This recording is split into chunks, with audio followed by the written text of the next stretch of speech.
Ouais,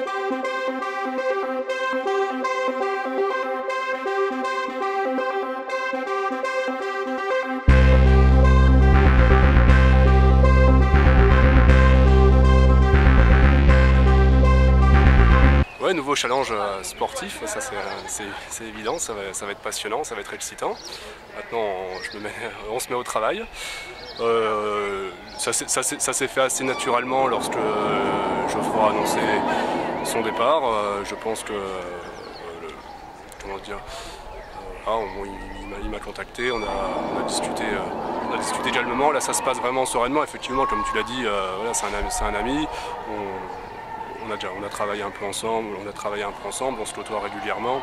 Donc la transition, elle se fait vraiment en douceur, que ce soit avec les joueurs qui sont là actuellement et puis les joueurs qui devraient arriver prochainement.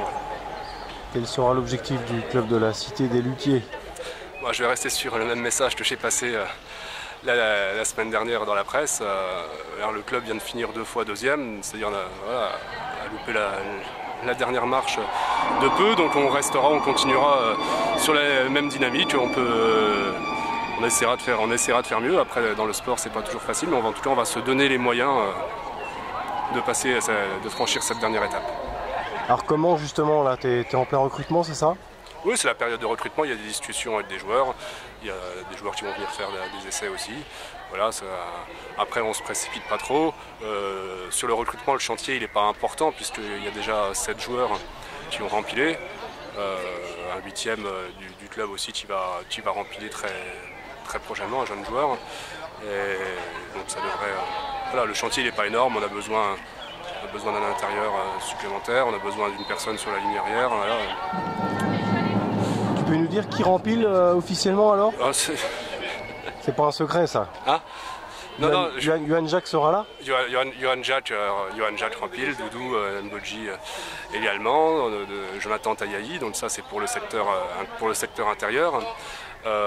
Sur les extérieurs, alors sur les meneurs, donc Maël Onis, lui est toujours rempile. Jean-Christophe Jérôme, qui lui était 4e muté l'an dernier, va intégrer à part entière l'équipe première. Ensuite, Stéphane Duvois, donc le shooter, notre shooter, lui a rempli aussi. Et puis donc sur le poste 2, et Adrien Martin-Kelly sur le poste 3 également. L'Obella du Jet, ça pourrait vous intéresser ou c'est pas du tout à l'ordre du jour? Pas du tout. Alors ça doit être une des rumeurs qui court, mais aucun contact avec le joueur. Et surtout, le club de Mirecourt va rester dans la même politique sportive, c'est-à-dire qu'il n'y a pas de joueurs, il y aura pas de joueurs professionnels. Ce sont des joueurs qui ont une activité soit d'étudiants, soit une activité professionnelle à côté de leur vie de basketteur. Est-ce que tu vas suivre la réserve également? Est-ce que quelques joueurs de la réserve sont susceptibles de monter ou pas du tout? Il y a des passerelles qui pourront être ouvertes, bien sûr, comme ça a été le cas cette année, puisqu'il y a 3 joueurs qui ont, sur certains matchs, déjà fait la bascule. Maintenant, il y a un entraîneur sur l'équipe réserve qui va rester en place et je travaillerai bien entendu avec lui pas pour constituer l'équipe, mais on va travailler comme ça se fait dans tout club. Je pense qu'entre entraîneur d'équipe première et d'équipe réserve, il doit y avoir des discussions. Mais je serai uniquement entraîneur de l'équipe première à Mirecourt. Voilà, par ailleurs, la partie manager général que Geoffroy a occupée, ce n'est pas quelque chose dont je vais m'occuper, puisque moi j'ai aussi une activité professionnelle à côté de l'entraînement de l'équipe de Mirecourt.